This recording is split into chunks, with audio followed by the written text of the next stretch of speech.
Okay, let me start by thanking you for inviting me to the seminar and for all participants for being here. So this paper is Business Cycle When Consumers Learn by Shopping. I'm Angelo, I'm a research economist at the Banco Mexico, so the usual disclaimers apply. Okay, so the good thing about this audience is that I don't have to do a lot of effort to try to convince you about the importance of inflation expectations. I think here we all agree that these are important not only in monetary theory, but also in practice to understand the transmission of shocks and the design of macroeconomic policy. In theory, what is like the benchmark assumption in most of the models we use for macroeconomic theory and policy is what the literature calls FIRE, which is full information rational expectations. This is the combination of the assumption that people all share the same information and they all know the state of the economy, and they form expectations in a way that is consistent with the model at hand. This imposes a strong homogeneity in the information structure and the beliefs across households. Even in models where you have heterogeneity across households because of idiosyncratic income risk, it is the case that all households share the same information about the current aggregate state. So they all agree about what is the actual GDP, what is the actual inflation rate, what is the actual demand and supply shock. And they also share the same beliefs about future aggregate state. So literature has tested a lot of these assumptions, and to do so, they have relied on expectations of professional forecasts for historical reasons, mainly because the data is readily available and is very rich. However, recent literature has questioned the relevance of professional forecasters because we usually in our models care about the decision made by households and firms, and it's not obvious that the expectations of professional forecasters reflect the beliefs of these agents in the economy. More recent empirical evidence has shifted the focus to the actual expectations of households and firms. And what this evidence has shown is that these expectations are quite different from professional forecasters. At the aggregate level, you see this plot here, you can see the expectation, the median expectation about future inflation by households in the Michigan survey. This is like a standard measure of inflation expectation by households. And at the same time, the median expectation by forecasters in the survey of professional forecasters. And you can see that these median expectations diverge quite a lot. But more interestingly, when there are big shocks, for instance, the large increase in inflation that we have witnessed in the recent years, inflation expectations of households have been more sensitive than those of professional forecasters. And this was also the case during the Great Recession in 2008. This is at a macro level, but at the micro level, literature has documented that these expectations, the expectations of households, differ a lot. In particular, there is large dispersion in the expectations across households, and it's way larger than the one that we observe across professional forecasters. Households disagree a lot about what is the actual inflation rate. But it's not only that they disagree about what is the future inflation rate, they also disagree about what is the current inflation rate. If you go and ask a household how much they think inflation was in the last year, some households will tell you it was 10, some households will tell you it was 5, some households will tell you it was 20. So there is also large dispersion in current inflation perceptions, and this seems to drive part of this heterogeneity in expectations. What is special about households, and is the thing that I'm going to, like the empirical observation that I'm going to emphasize today, is that they do not form beliefs about inflation by looking at publicly available signals like the CPI, but instead they rely on the prices they observe during their own shopping experiences. The literature has documented that this is what basically is driving the heterogeneity and the movements in expectations of households about inflation. So just to give a word to this kind of empirical observation, I'd like to say that households learn by shopping. So the question I'm going to ask in this paper is, what are the macroeconomic implications of the fact that households learn by shopping? To answer this question, I'm going to extend the standard theory that we use in central banks, that is the neo-Keynesian model, the workhorse model behind most models used for understanding monetary policy.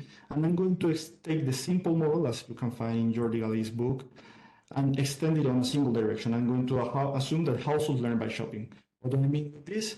I mean that households are going to rely on the information they find during their own shopping experiences to form these beliefs. So every household in the economy is now going to have their own perception about what inflation is and their own expectation about what inflation is.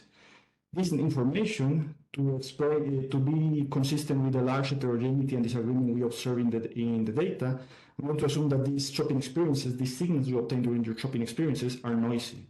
So households are going to use this noisy information to update their beliefs using Bayes' rule, and they are going to make decisions conditional on what they believe is the actual and the future inflation rate.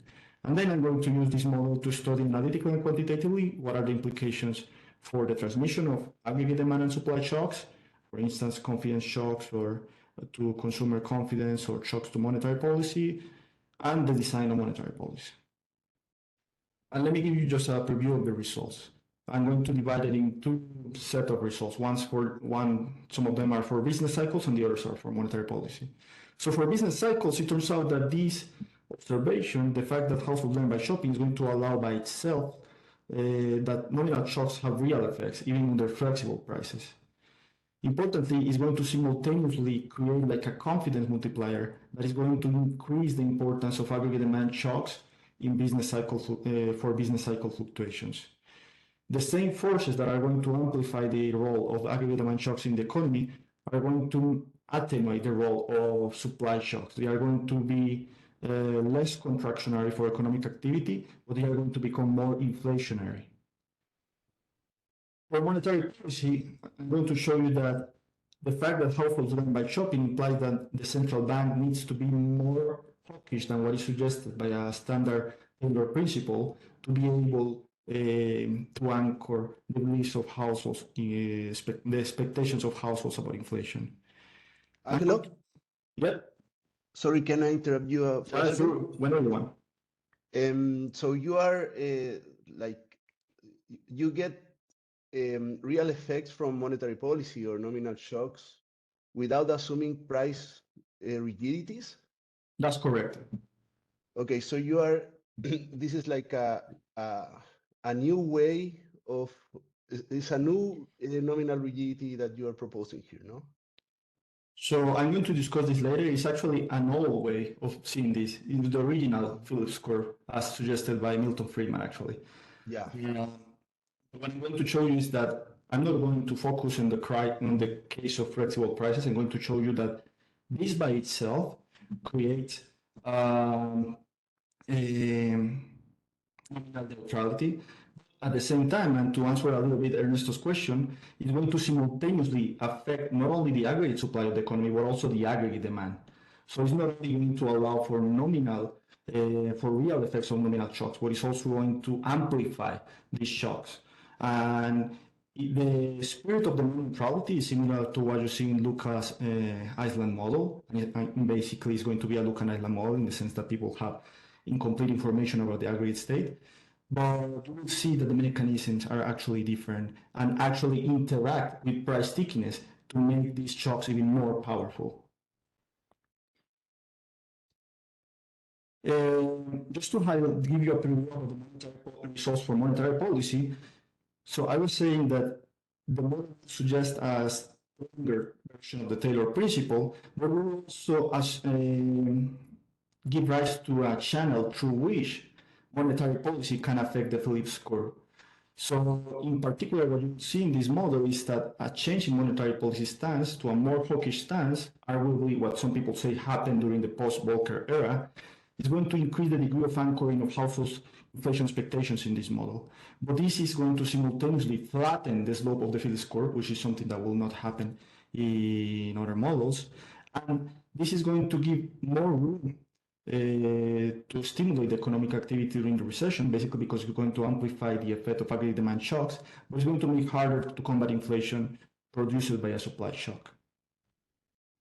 So before giving you a roundup of the results, let me just give you a brief comparison with the literature. So everyone has in mind Lucas' model, which is correctly what Ernesto was pointing out.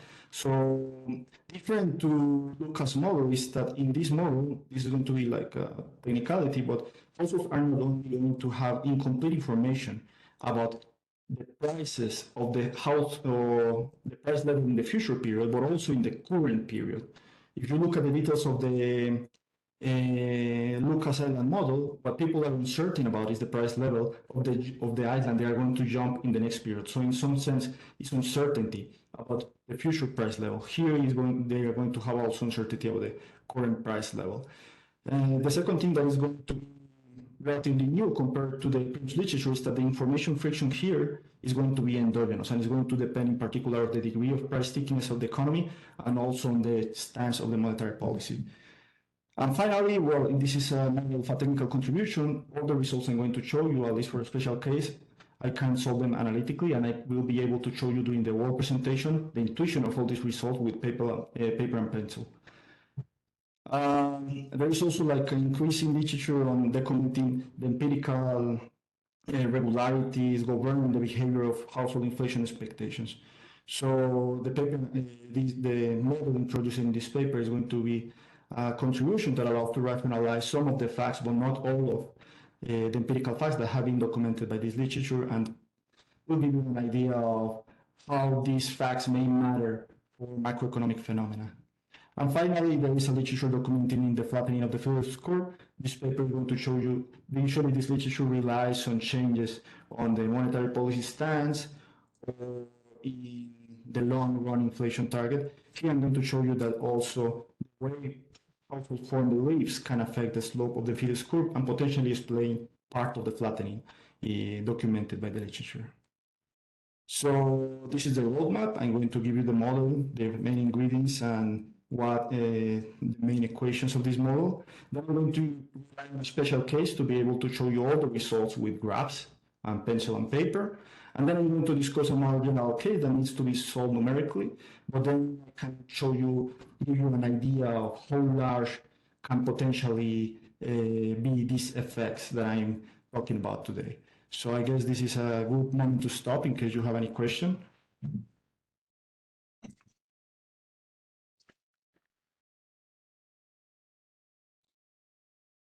I have one clarifying question, Angelo. Just when you say shopping, does that mean that the agents, households learn? I mean, they actually buy the products and then they form new beliefs about prices towards the next time they're going to buy?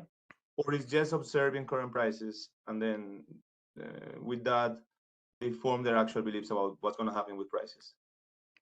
So it's basically forming beliefs about, you observe the prices from the, I will be more specific about this when I introduce the model, but it's not going to be super sophisticated. Basically, the intuition is you observe the prices of each good you consume during your consumption variety, and then you try to use all these prices to infer the aggregate price level from these prices.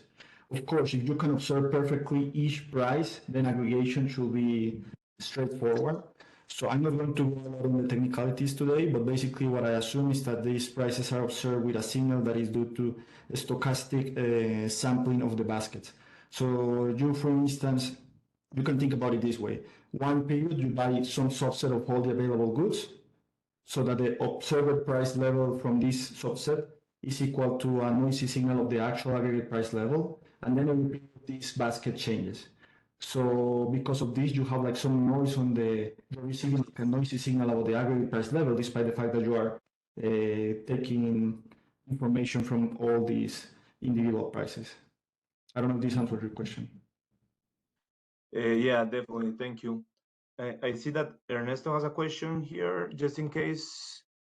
Now you are all panelists, so if you want to jump in and ask questions on the mic, go ahead. So just to answer Ernesto's question, so the non-neutrality is going to go through the Phillips curve. So what I'm going to call the aggregate supply in this model for reasons that I'll show later. That's for clarification. So the shopping experience is for the consumers, not the firm. That's correct. Actually, in this model, firms are going to be business as usual. They have full information. They are going to be just as in the standard recognition model.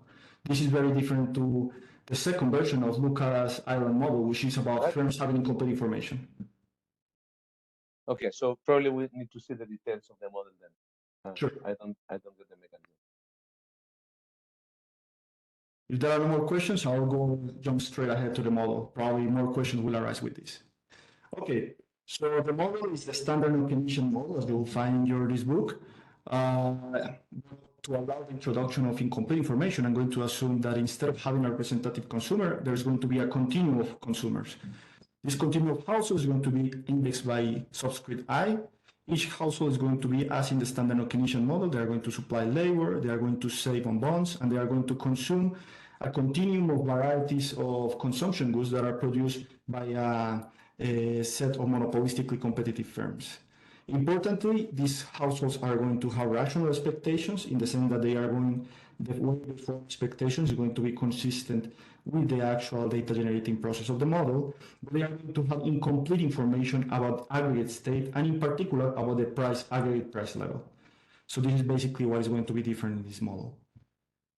On the side of firms are going to be business as usual in the no-commission model. They are going to have full information about the aggregate state, and they are going to choose prices to maximize the expected discounted value of profits, subject to a constraint on the probability of adjusting prices, which is the standard cable theory. So with probability theta, they are going to be able to adjust prices with probability 1 minus theta. So theta is going to measure the standard price stickiness in this model. If theta is 0, we are going back to fully flexible prices because firms can adjust prices in every period. They are going to produce using only labor, and this technology of production is going to be subject to a aggregate TFP shock, which is going to be the proxy that I'm going to use during the presentation for an aggregate supply shock.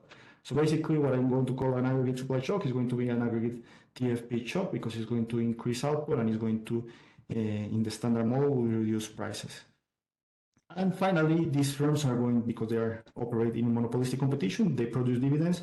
I'm going to assume that these dividends are redistributed to households, which are the owners of these firms, and these are going to be redistributed in lump sum and in equal fashion. But this is not going to be particularly important because I'm going to study an equilibrium around a log linear steady state. The rest of the model is more or less standard. There is a central bank that issues the bonds that households demand and sets them on the interest rate following a simple Taylor rule.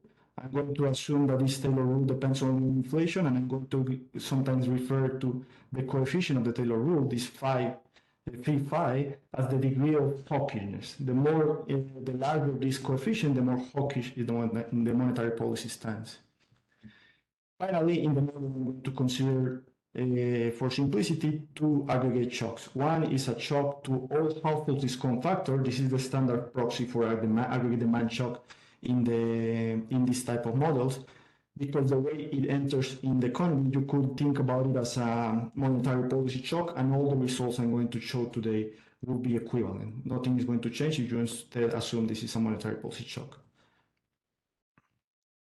So this is the part of, as I was saying, the part of firms is standard. This is the part that is not standard. So in the paper, I'm going to introduce some assumptions that I'm going to embed households from achieving common knowledge, from all knowing everything at the same time. So basically, I'm going to introduce a friction that creates, through the shopping experiences of a household, that is going to result in households acquiring a noisy signal from the price level, which is of this form. Basically, households are going to observe this SIT. Each household has a different signal, which is a signal of the aggregate price level, and plus some noise that is idiosyncratic across households and across time.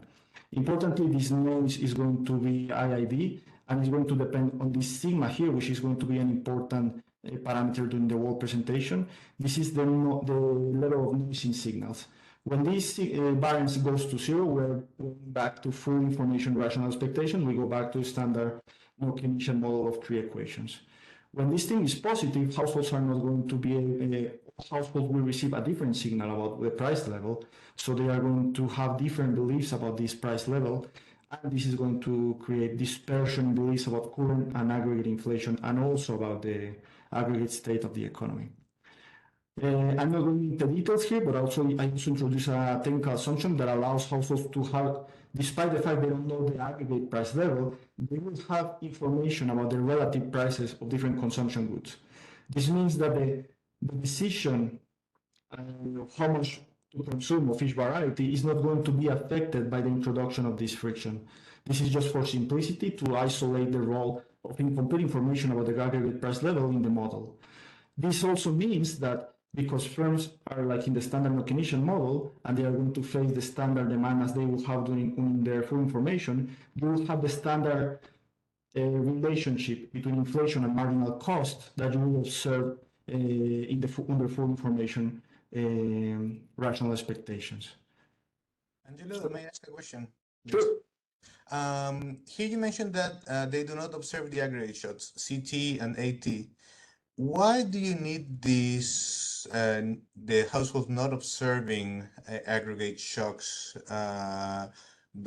And do the results hold if you release that constraint or that assumption and you have them only not observing PT? So the reason why I need that assumption is because households, I'm keeping the assumption of rational expectations to isolate the role of incomplete information. This means that households, despite the fact they don't know the aggregate state, they are very smart and they know like the data generating process. So if you tell them the state, they will immediately be able to infer the price level because the price level is a function of the aggregate state in equilibrium. So this is just like a technicality to prevent common knowledge from arising. So yes, in this model with incomplete information, if you keep the rational expectations assumption, what happens is that if you observe any aggregate variable, because any aggregate variable is a function of the aggregate state, I will be immediately able to back up the aggregate state of the economy. Okay. That's basically the reason. Which leads me to the second part of this introduction to the information set. As I was saying, if you are able to observe any aggregate variable, for instance, the wage or the interest rate set by the central bank, what will happen is that you will be able to infer everything. If you, for instance, are able, assume that there are only aggregate demand shocks. If you are able to see the interest rate, you know that the interest rate in equilibrium is going to be a function of the aggregate state, the aggregate demand shock, and because you know the Taylor rule, you are able to back up immediately the aggregate inflation rate. So you cannot have incomplete information. So this is just like a technical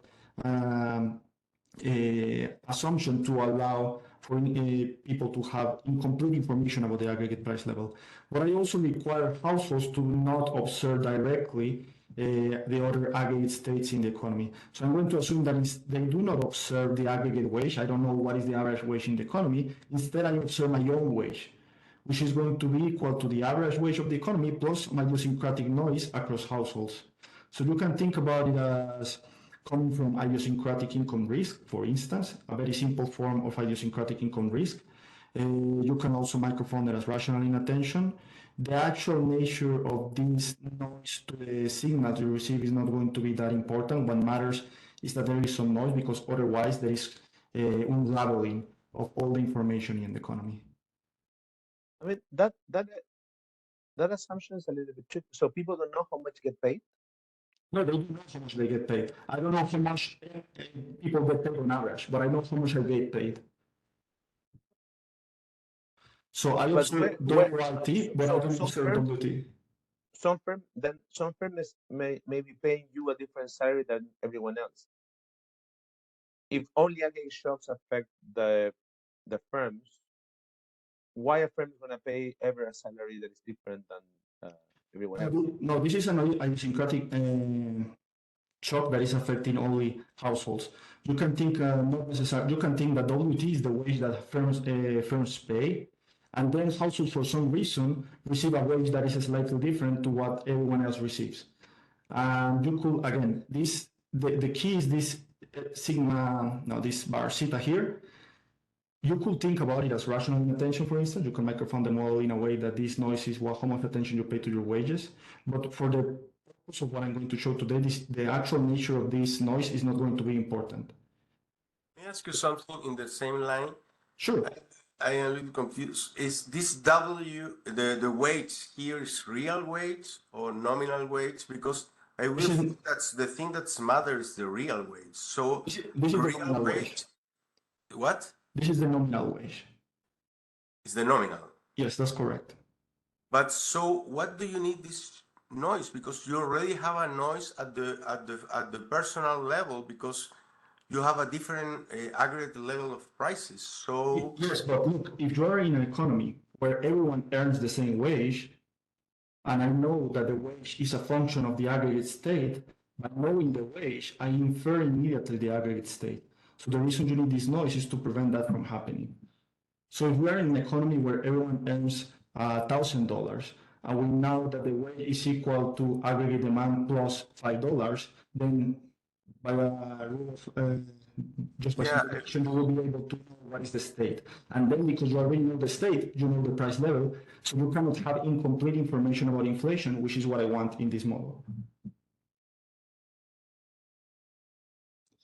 Does it make sense? So this is a little more, but I know this can be a little bit confusing. It's not because so. if you have a prior about the prices, the aggregate prices,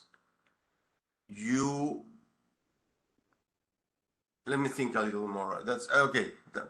Let's follow that. This is just the structure of the signals you will receive. Now I will tell you about the priors. Yes, this is just. It seems a little bit confusing, but this is just a technical assumption that is a standard on this information friction literature. And as I said, it's the cost of having rational expectations. If you have rational expectations, people know the data generating process. So if they are able to observe any of the aggregate variables, they will infer the state. So to prevent that, you have to introduce some noise on the signals they receive about the aggregate economy. But these signals are going to be idiosyncratic across households, and in the aggregate, they will not matter because you can see that the average signal is just going to be the average wage. Okay. So you have any other question about the signal structure? This is the more important slide because it's actually what makes this model different from the standard Keynesian model. Everything that falls from here are consequences of this slide. So if this is understood, let me then jump straight to the model. So as I was saying before, the firm problem in this model is as in the standard Keynesian model. That means firms have full information, they have rational expectations, and the demand for their own good is not affected by the introduction of this signal structure that I put. So that means that in this model, you are going to have a standard relationship between inflation and the marginal cost faced by firms, which in this model is given by the real wage minus the aggregate technology shock. Importantly, this parameter lambda here is going to measure the degree of price stickiness. In this presentation, I'm going to refer to this lambda as the degree of price stickiness because it's a direct function of the probability of adjusting prices. When theta is 0, that is when firms can adjust prices in every period, this lambda is equal to 0. And then we are back to fully flexible prices. As this theta increases, lambda increases. So the larger is lambda, the larger is the degree of price stickiness in this economy. So you can think about the degree of price stickiness either as lambda or as theta. But I'm going to write all the results in terms of this lambda. So there is a standard relationship between inflation and marginal cost in this model. What is not a standard, and it comes a little bit to what you were probably thinking about, is the labor supply and the Euler equation in this economy. So the model, the friction does not affect the first order conditions of the firm, but it does affect the first order condition of the households. In particular, households, the first condition, which is the real the marginal rate of substitution equal the real wage, is going to be affected because households are not going to supply labor based on the actual real wage as measured by the CPI, but rather by what they perceive as the real wage, which is the real wage, the signal they observe perfectly, minus their own belief about what is the price level, which this belief is formed using the signal they obtain during their shopping experiences. But notice that it's also going to affect the Euler equation of each household. So each household is going to have an Euler equation that depends not on the average expectation or some common expectation across households, but their own expectation about what is going to be future inflation and the future of shocks. So this is basically this assumption, and the technicalities I introduced in the paper basically value this, having a standard marginal cost with inflation relationship, but non-standard equations for labor supply and consumption across households.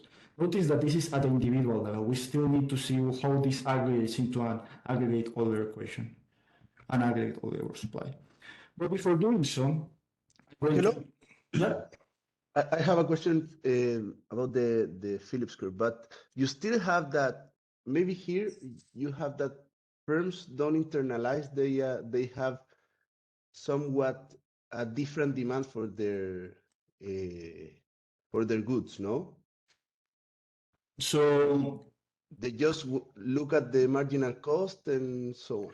no, so Am I actually, right? remember that I introduced an assumption. Actually, here I'm just kind of calling an assumption, but it's actually the way I introduce the signal structure.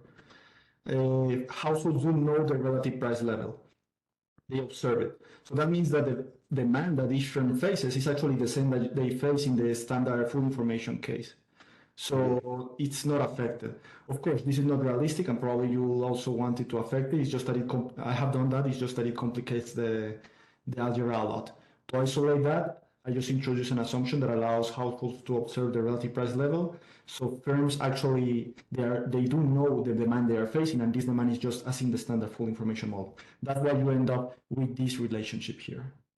Angelo, So sorry, in- but in- that's It's it. not that I impose it. It's actually derived from the first order conditions of the households and firms. There was a question, sorry? Mario, go ahead. So in a sense, they don't take advantage of this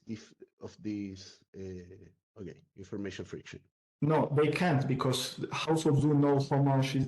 They don't know the aggregate price level, but they know the relative price of the good they sell. So it doesn't Okay. make a difference for them.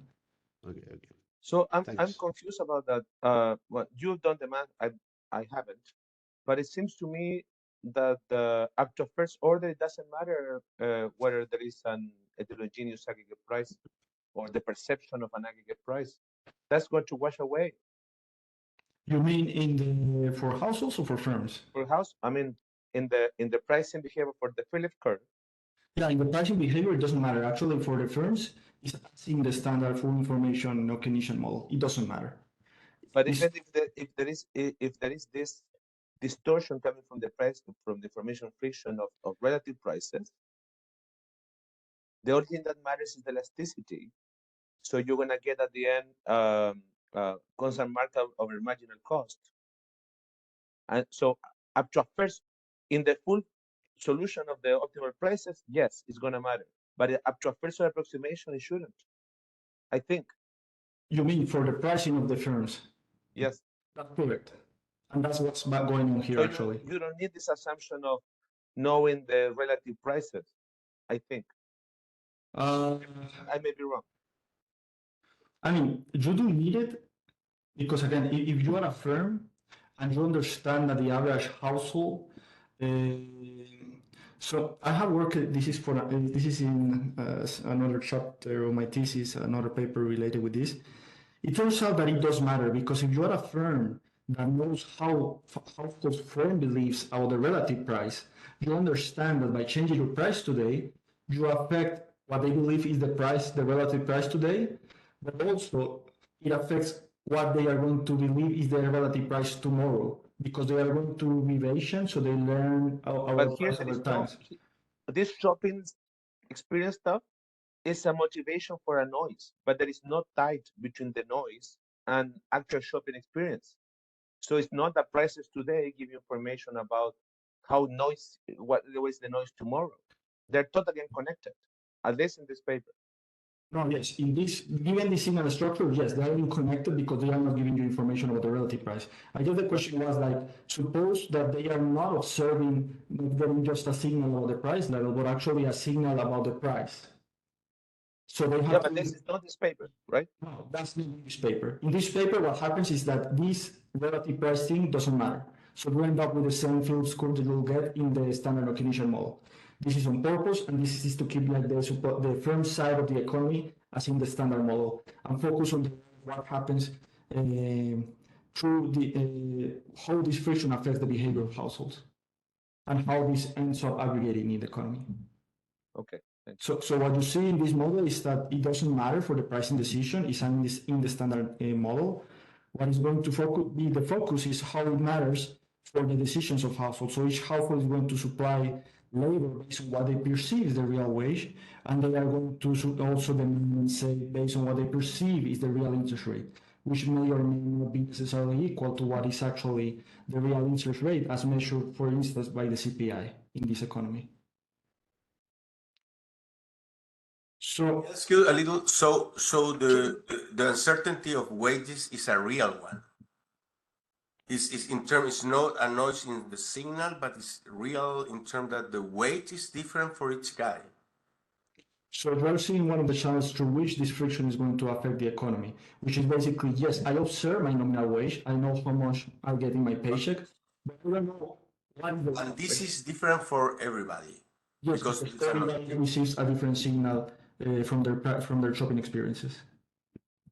No, but this, can we go to the wage? Because the wage is the certain amount of money you get. Yes, So the wages are different between different persons. that's correct. Okay, so in some sense that's, and on average, a firm hire the average worker. That's correct. So on average, workers earn what the firms pay. But for some reason, this idiosyncratic noise, some workers end up receiving a little bit more, some workers end up receiving a little bit less, and this is idiosyncratic across consumers. So I do know my wage, I do know what is the interest rate I pay for my savings, or I receive for my savings. What I don't know is how much I can buy with that wage. And that's where we all disagree. Okay, sorry. Okay. Okay. Okay, so before showing you how this thing aggregates, let me introduce the two key assumptions that may give the rise to the name of this paper. So in this model, households are receiving a lot of signals, even about the aggregate state. I do observe my wage, which depends on the average wage. So that's one signal about the aggregate state. I also observe my own interest rate, which is also a signal of is equal on average to the interest rate paid by the central bank. So there is each household receives several signals. So the first assumption I'm going to introduce, and is mainly for simplification, is that the noise in the other signals, different from the one you get from your shopping experiences, is large, relatively large. That means that when you formulate using base rule, because you are going to basically assign a weight to each of these signals, at the end, you will assign zero weight to the other signals, and you are going to formulate about inflation based only on the shopping signal, on the price signal that you got from your shopping experiences. So that's why IMPAR is called learning by shopping, because it replicates this idea, well, this result that we observe in the empirical literature, that when you give information about to households about inflation, they end up throwing up this information eventually, and they just rely on their own shopping experiences. So this is a little bit the motivation behind this assumption. So these households are going to form the list of inflation using only the shopping signal and not their wage, not the interest rate, nothing else, just the shopping signal.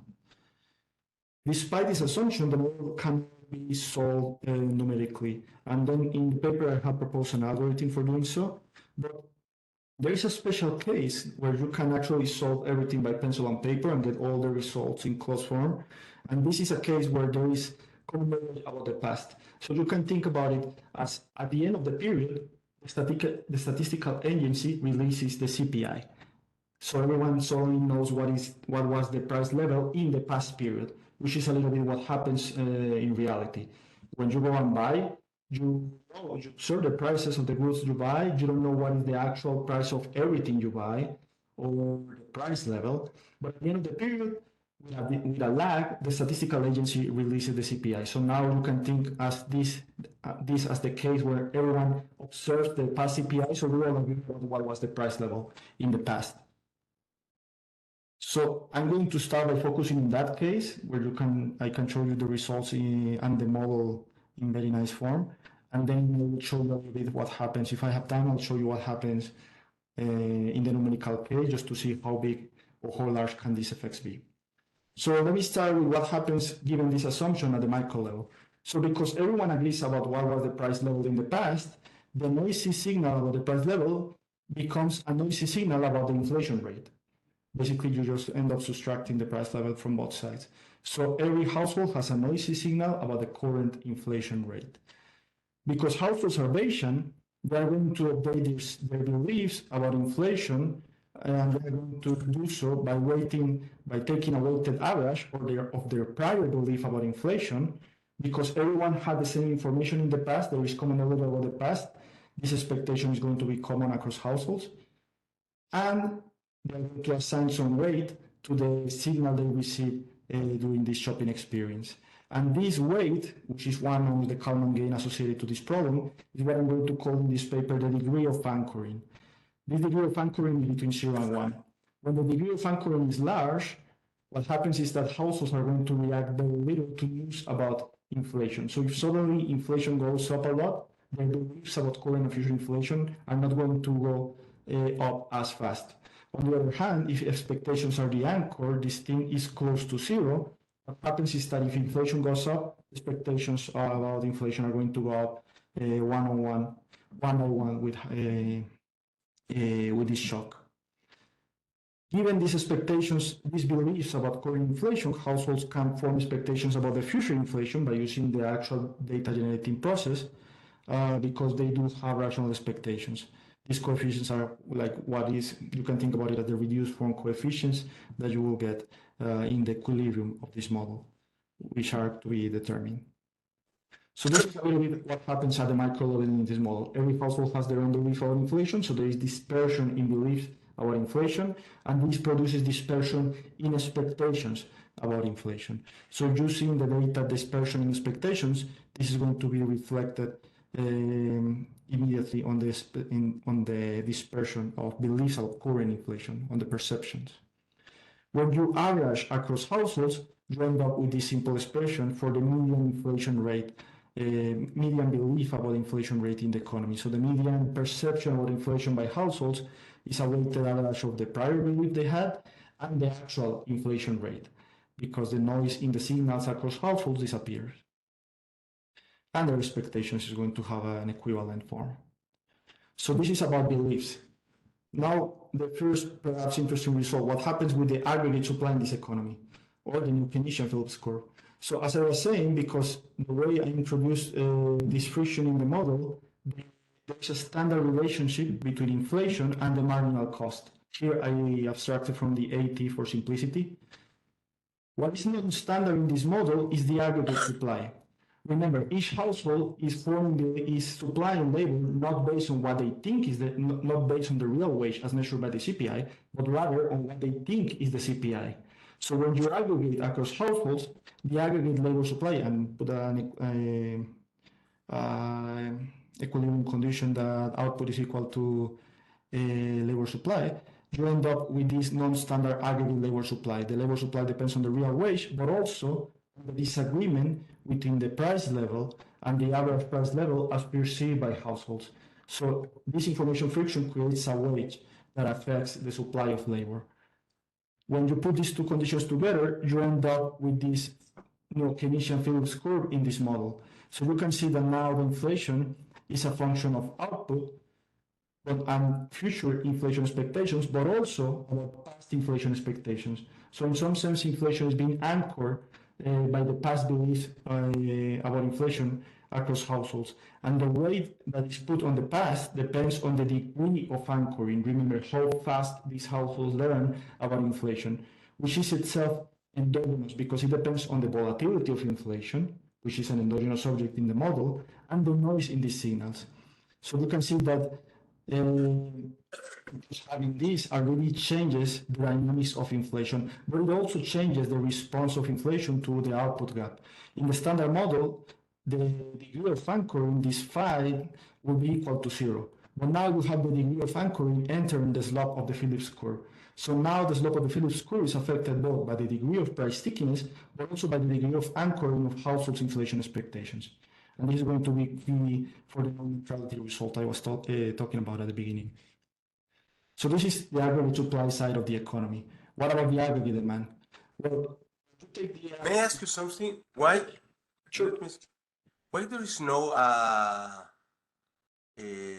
why variance doesn't matter here? Variance There's no matters. concavity because it's not a first order. It's not a first order Taylor approximation because the supply of flavor is concave, no?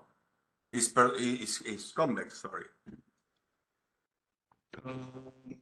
Variance does matter indirectly, not through the dynamics, because I'm taking a first order approximation across So rather this no. result is up to a first order approximation. Yes, sorry, I forgot to Okay, mention this. okay. I'm going full condition here. I'm taking a first order approximation on a non-stochastic steady state. Okay. However, No, clear. So is okay. but the volatility does matter because it affects how the learning parameter, the Kalman gain, or the degree of anchoring I call here. And this is going to depend on the volatility of inflation, which is itself an equilibrium object in the model. So the equilibrium conditions are linear, but the model is not, because some of the coefficients will depend on higher moments of the data, which are equilibrium objects themselves. Despite that, I'm able to solve the model pencil by paper. I'll show you that. But before going there, let me show you what happens on the aggregate demand. So this may answer the question that Mr. was raising at the beginning. Why does this matter for the labor for the non-neutrality? Well, because basically it creates an upward sloping Phillips curve, even when prices are flexible, when this lambda is equal to 0. But it differs from the standard May I ask you something? Lucas model in that it also affects the aggregate demand. Yes? Could you go back one? Sure. I miss why you have this extra term at the very end. It's not that the noise wash out in the aggregate. Which extra term are you talking about? This disagreement? The information structure you show us about the price, Yes. the aggregate price. There is a noise with zero expected value. That's correct.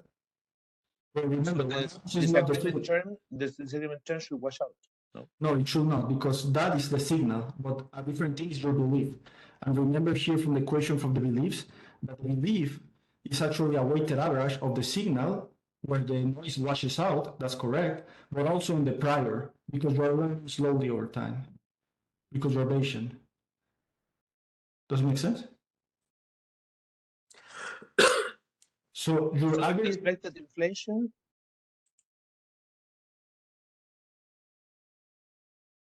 Okay. So agents in average are not correct. agents and average are not correct about the actual. Could you go back one? Level. Could you go back one more? One more. This one. So one more, please, one more. Sure. There. You get the signal S. That's correct. Has zero mean. Yes, and then you form the sum of the price level using this signal. Right, but you in that expression is the expected is the cross-sectional average of expectations of current prices. Is that correct? That's correct. So that's basically applying that equation straight, and you're gonna get that in average they're all correct.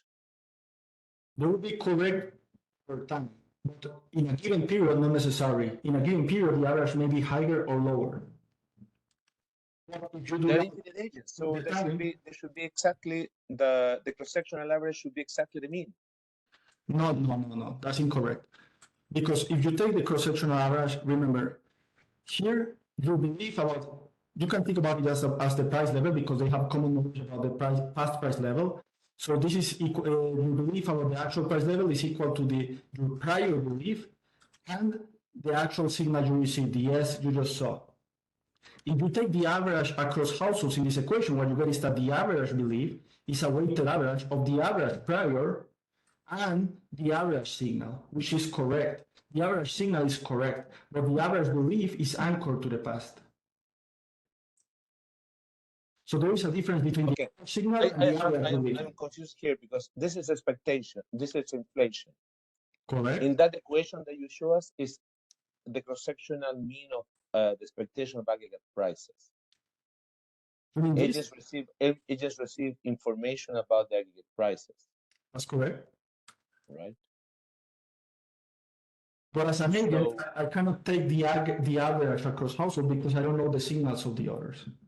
This is something I can do in the aggregate, whereas this is not something that households can do.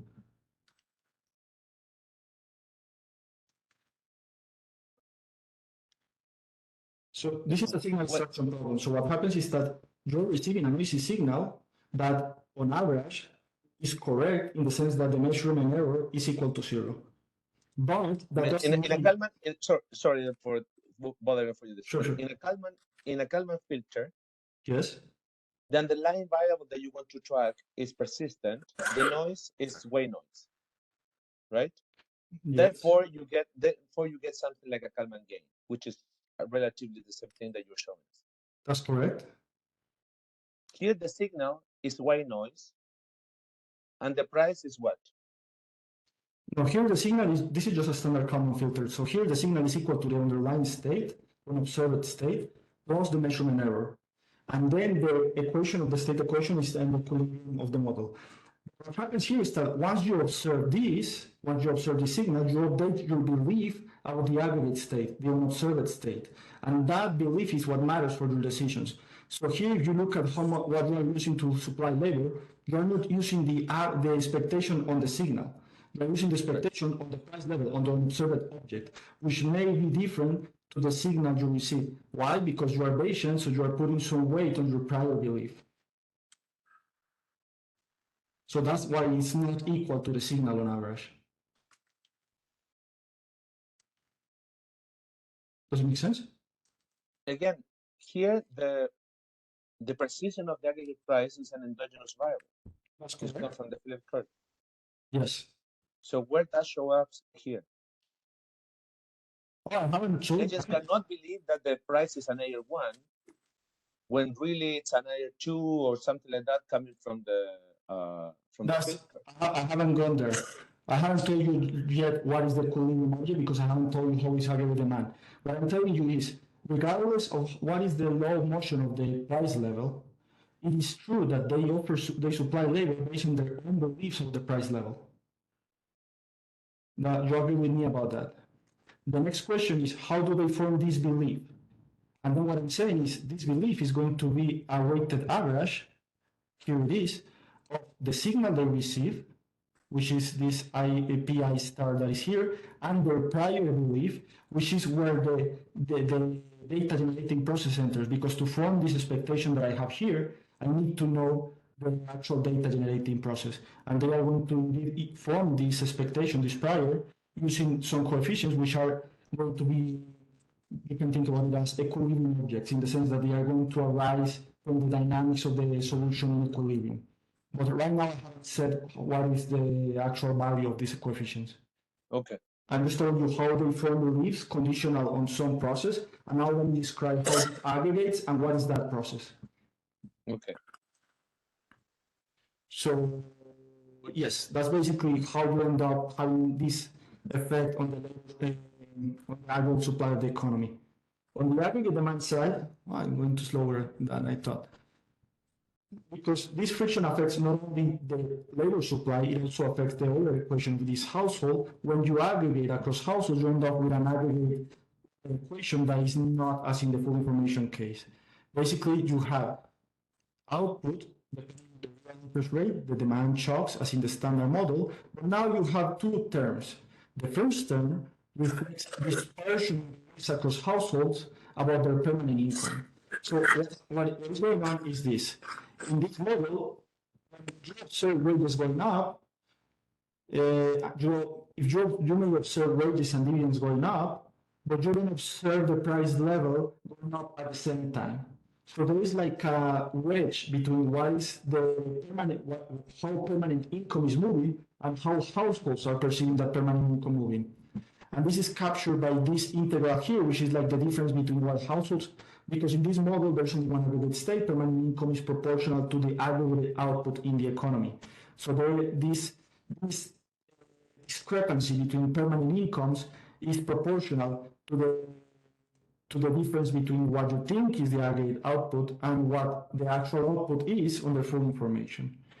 But it also affects how households think the interest rate is moving. So basically, households have different beliefs about what is the path of future inflation, because they have different beliefs about what is the current inflation rate. So this is going to translate in differences in the perception of the real interest rate. So compared to what we have in the full information, and this is going to create a second wedge. And what I will show you later is that these wedges increase the impact of the aggregate demand shocks. Okay, so let me go now show you how the model looks like. Let me go straight to the results.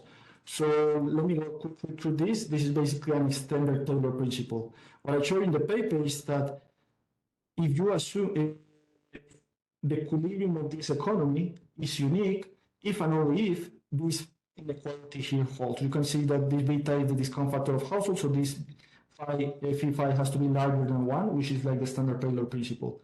So intuitively, in this model, households take time to learn about how interest rates and inflation is moving. So if you increase the interest rate, they are not going to perceive real interest rates increasing as fast as they are actually increasing. So to compensate for this inattention, you have to increase interest rates even more, conditional to some increase in inflation, to be able to anchor households' beliefs about the real interest rate. So in other words, if you are facing inattentive households, you have to be a little bit more aggressive than you will be in the full information case, because they will take more time in detecting the increase in the real interest rate.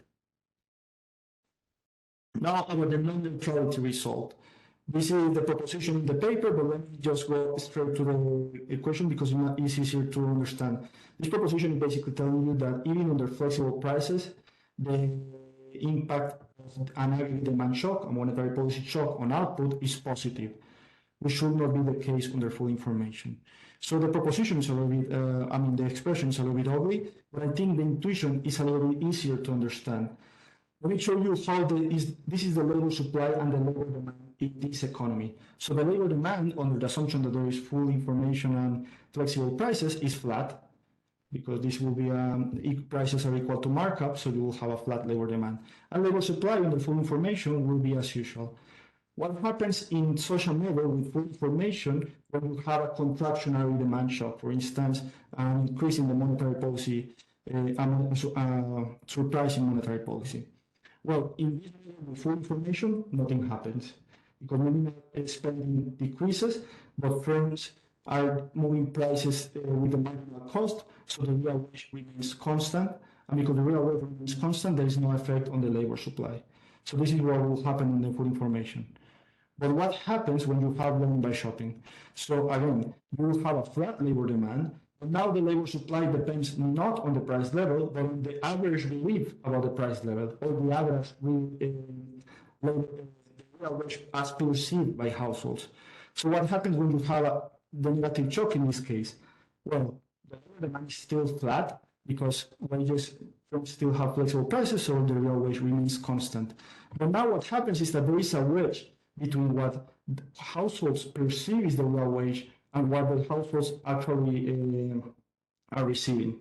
Why? Well, because they are learning by shopping, it takes for them time to learn about the actual price level. So when the price falls, the average perception of the price level doesn't fall that much. So you can see that this appears as a wedge in the labor supply of the economy, which acts as a shift in the labor supply in this simple diagram. So now you have that the nominal shock has real effects basically by contracting the labor supply. Households think after the negative shock that the real wage has gone down because they observe the wage going down, but they don't observe the price level going down that fast because it takes time for them to learn it. So they perceive this shock as a fall in the real wage and they supply less labor. So this is actually the theory about the Phillips curve that Milton Friedman had in his seminal A session.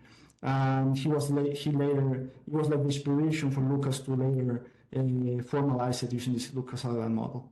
But compared to that theory, there's also a second channel here that comes from amplification. So here, let me show you instead how the aggregate supply and aggregate demand look in this economy. The aggregate supply, well, is the Keynesian Phillips curve. In the ILD case, the expectation disappear.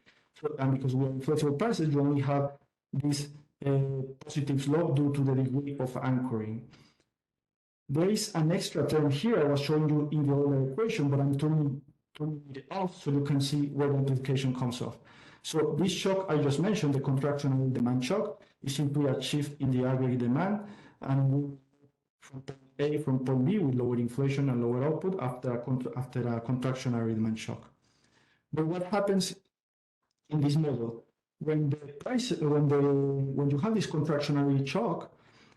It's not only that wages fall, also dividends fall, because now firms are selling less, so they're making less profit. So they are redistributing less profits to households, but now dividends are falling in nominal terms and also in real terms. But households see nominal dividends fall, but because they are learned by shopping, they observe only part of the fall in the price level. So they think that real dividends have fallen more than they actually have.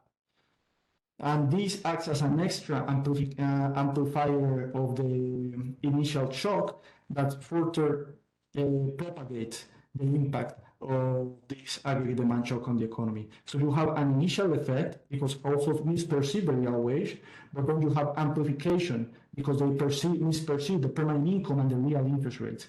The real interest rates here don't matter because we are in the IAB case, but in the general case, they do matter. So the next result I have in the paper is how this interacts with sticky prices. So I just showed you that even in the flexible prices, this friction does have important effects. But what happens when you have also sticky prices? So what I show in the paper is that the impact of an aggregate demand shock on output, you can write it as the sum of the impact on the full information, both sticky prices plus the one I just showed, full flexible prices and learning by shopping, plus an interaction term, which reflects a non-linearity in this model. But where does that linearity come from? Well, let me go back again to our labor demand and labor supply in this economy. So in this case, because you have sticky prices, the labor demand is now downward sloping. After a negative aggregate demand shock, firms do contract labor demand because now they cannot sell as much as they would like. And this is basically what you will have in the standard model with full information, a contraction in labor demand, but the labor supply isn't changed. But now, when you have learned by shopping, you also have that the labor supply is shifting too. So now you have the two things together. The labor demand is moving and the labor supply is moving. But what is worse? Here, the movement of the labor supply can be stronger than on the flexible prices. Why is this the case? Well, because as I said at the beginning, the equations are linear, but the model is not. In particular, the degree of anchoring, which affects the Phillips curve, depends on the volatility of inflation.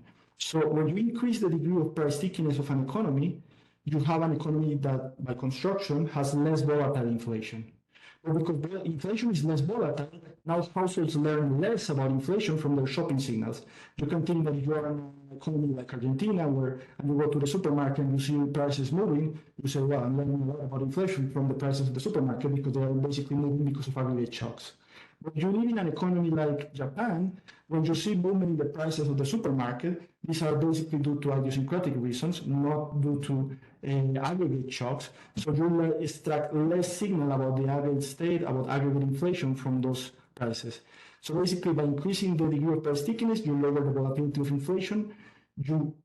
Households learn less about inflation, so the degree of anchoring increases, and the policy shock. The effects of learning by shopping become stronger. I have 10 minutes, I think. So let me go to the transmission of aggregate shocks.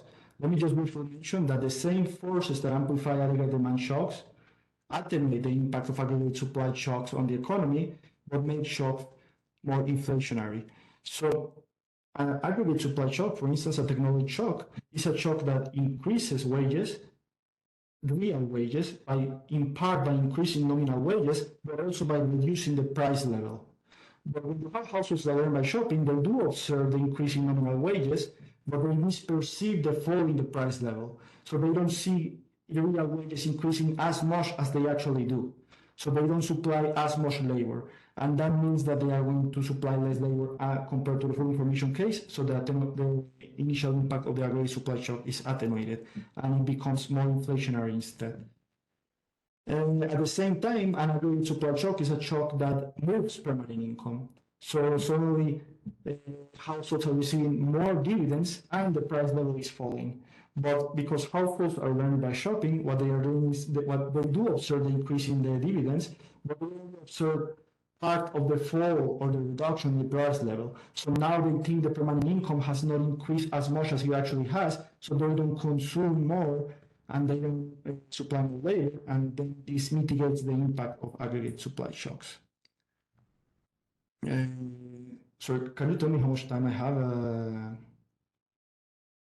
No, you still have 10, exactly 10. Perfect. This is with discussion or without discussion? Without the final discussion. Then we have other 10 to discuss and we're done. Perfect. So let me skip this one.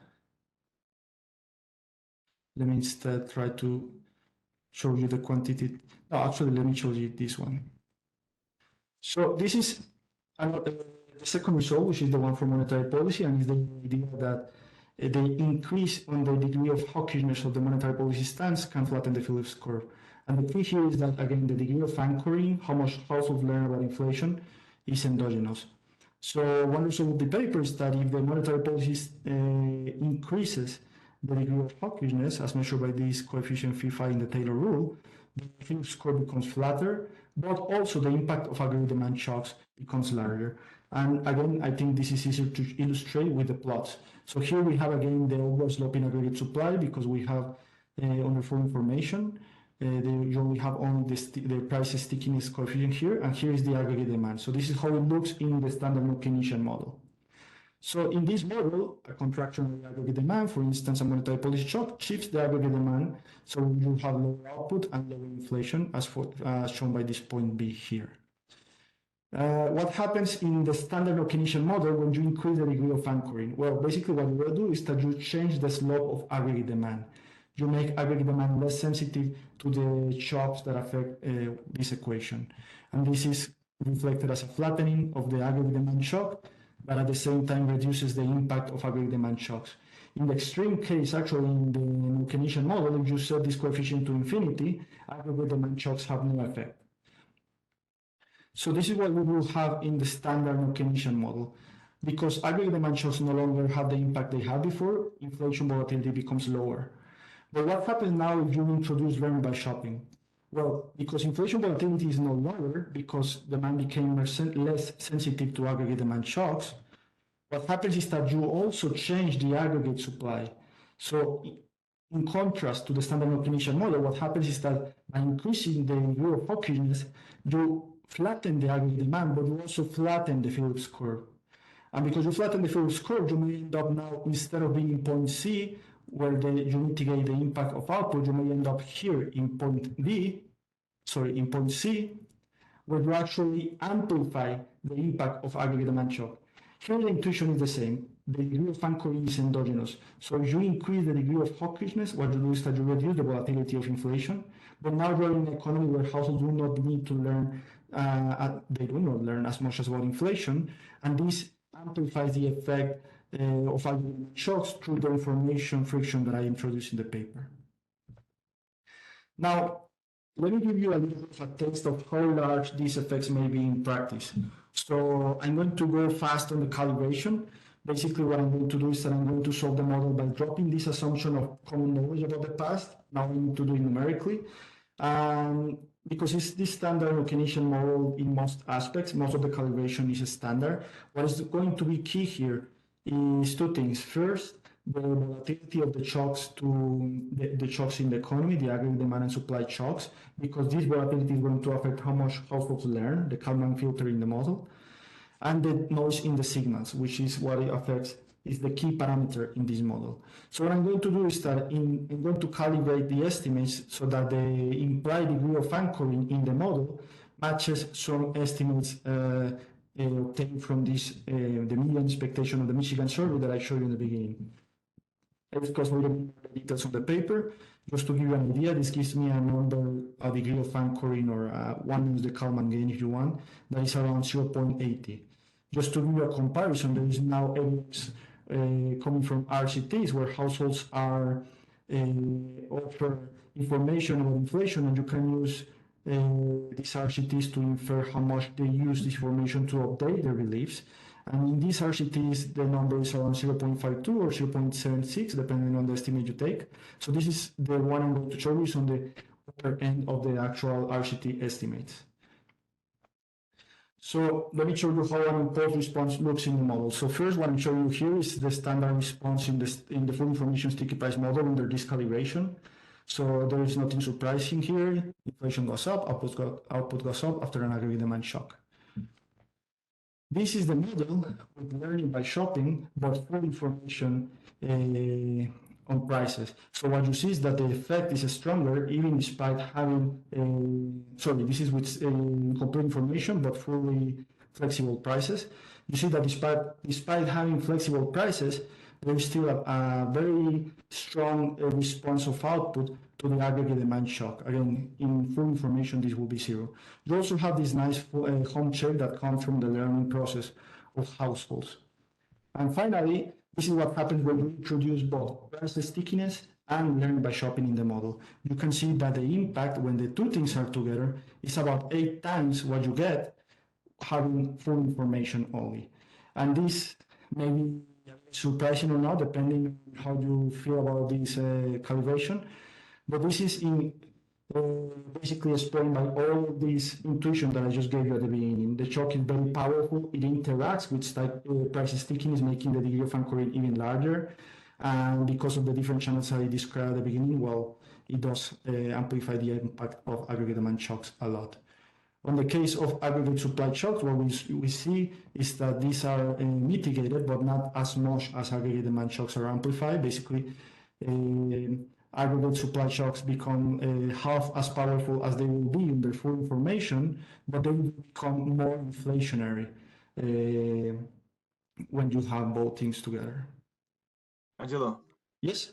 It's a simple question. So in this, I mean, I know the calibration is pretty simple. So this is just to show dynamically how your model works against the standard framework, but there is no reason to think that that matches better the data in relevant moments like IRFs or stuff like that, right?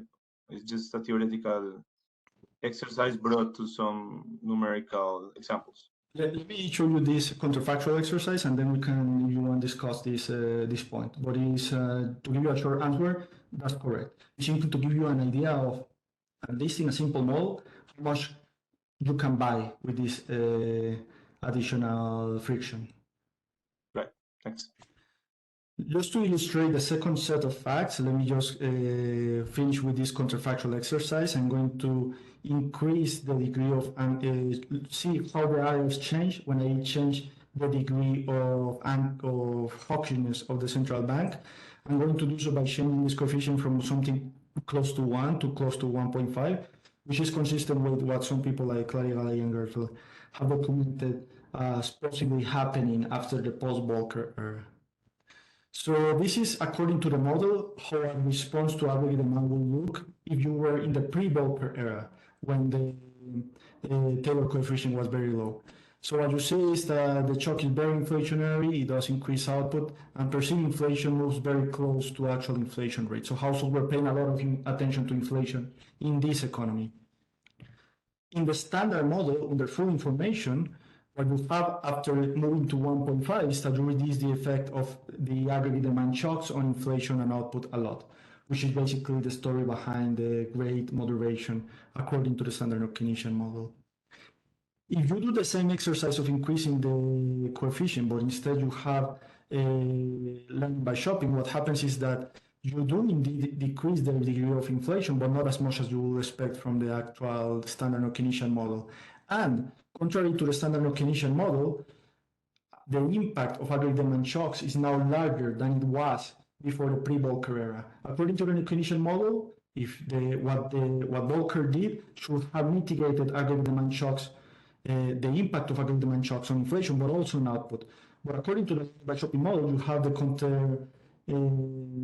contrary prediction that it did mitigate the impact of the shocks on inflation, aggregate demand shocks, but it did increase the role of the shocks for the movement in output. And finally, if you do the same exercise, but for aggregate supply, you do observe that the change in monetary policy stance mitigated the impact of aggregate supply shocks and reduces the impact of aggregate inflation, but not to a lower degree than what you will have under full information. So I think with that I conclude. Simply, I hope this model kind of gives you an idea of how to interpret all these empirical evidence that we are recently receiving about how household form beliefs about inflation. In particular, it can highlight the channels through which the way household form beliefs about inflation could play a role in aggregate dynamics. I think that's it. I will now prefer to leave some space for discussion.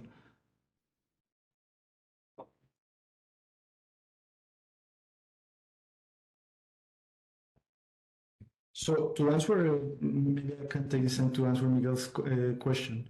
So the aim of the quantitative exercise is not in any sense to match any IRF, because we know this is the standard tree equation of Keynesian model. You will not be able to match some of the effects that some argue you see in monetary policy shocks, like the long lag, the delay effect, the home shape. You may need to add some bells and whistles. But I think rather the idea is to show that by incorporating this friction, usually one of the criticisms of this model is that you tend to need very large shocks to explain economic fluctuations. You need very large aggregate demand shocks. You need very large aggregate supply shocks to match what we observe in the data. By adding this friction, because this friction has you all this endogenous amplification in the model, you will be able, if you were to do this quantitative exercise, you will be able to match the data with much smaller shocks, which is a little bit something that, at least in business cycles, we find desirable. Here. The other thing I had in mind, but probably not for this paper, is that in your very first figure, you showed that like the household survey was closer to actual inflation than the forecasters survey in the very first figure. But I was also thinking that one, right? Yeah, exactly. No, which is like a very good motivation. And I was thinking that it could be asymmetrical. No, it could be that when inflation increases, households overreact through time. But when inflation decreases, households do not perceive or do not overreact to that. You know what I mean? Like there's not a symmetric reaction to increase or decrease in prices once they start to learn. Yes. No, in this model, that's actually something that has been documented in all this micro-empirical literature. Asymmetric response to price increases over price decreases. People are very aware or more aware when prices increase. When prices decrease, they don't pay that much attention. I abstract from that in this model, not because I don't think it's realistic, but because solving these models with incomplete information is already a little bit hard. So I have to make some modeling choices, like linearizing around a first order approximation of the non-stochastic steady state, which kills any possibility of having this non-linearity. But it would be interesting to have that. I don't have that in this paper, but you could, in principle, take this model if you are willing to circumvent some technical things. You can just assume some asymmetric expectation formation process that responds asymmetrically to price increases to decreases. Having said that, in this model there is asymmetric response, but not to increases or decreases, but whether the shock comes from aggregate supply shocks or aggregate demand shocks. Because here you have to formulate some belief when you see prices moving, because you don't observe the actual underlying state. In equilibrium, you have to attribute this price increase to some share of aggregate supply and some share of aggregate demand. And depending on the commitment between variables, you may respond more or less to certain price increases and decreases depending on the source of the shock. Great, thank you. May I follow a little on that? In the model at the end, you amplify quite a lot the demand shock because, in some sense, you are putting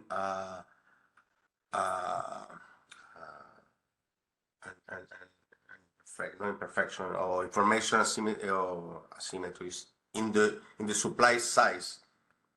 The Lucas model is in the other side. It's in the uncertainty of the information is in the demand of labor.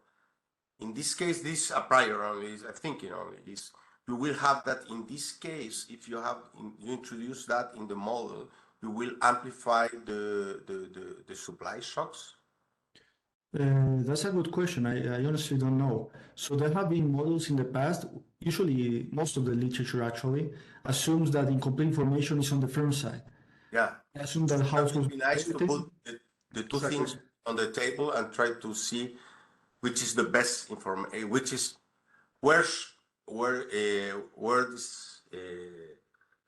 this imperfect information is more relevant. Yeah. So the emphasis on this paper is on the information friction affecting consumers, because most of the literature, as I was saying, has already studied how this affects, how the information friction on the firm side affects when you assume that consumers have full information.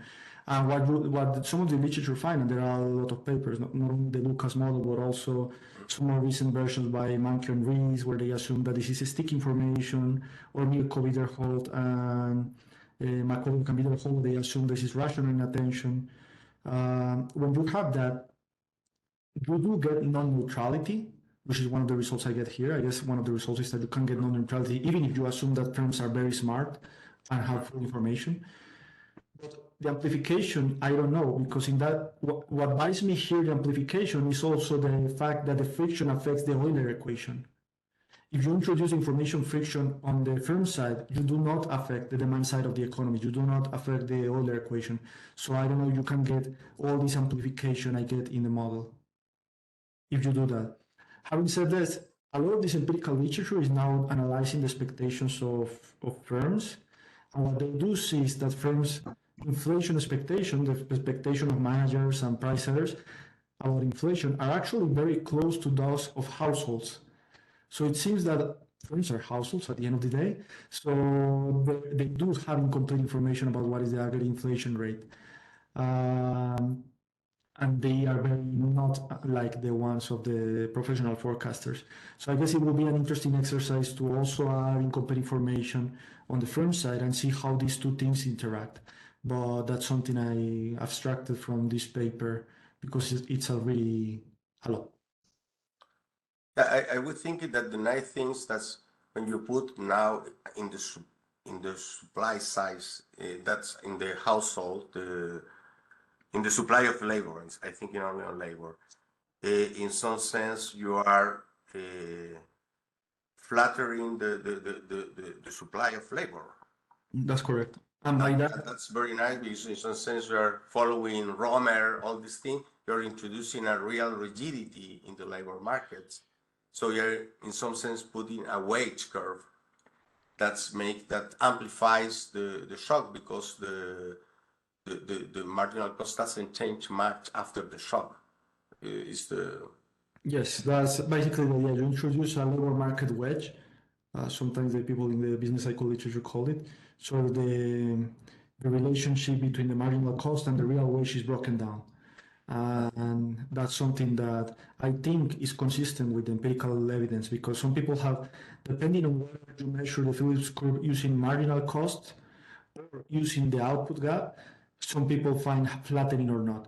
So usually when people use the output gap or the unemployment rate, they do find flattening. But then when they use some measure of marginal cost, like the Negro, that has some papers on this, they don't see evidence of flattening.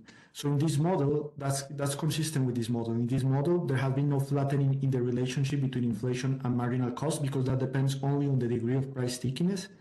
But there has been flattening on the relationship between inflation and output, because that depends not only on the degree of price stickiness, but also on the labor supply of the economy, which is affected by this friction.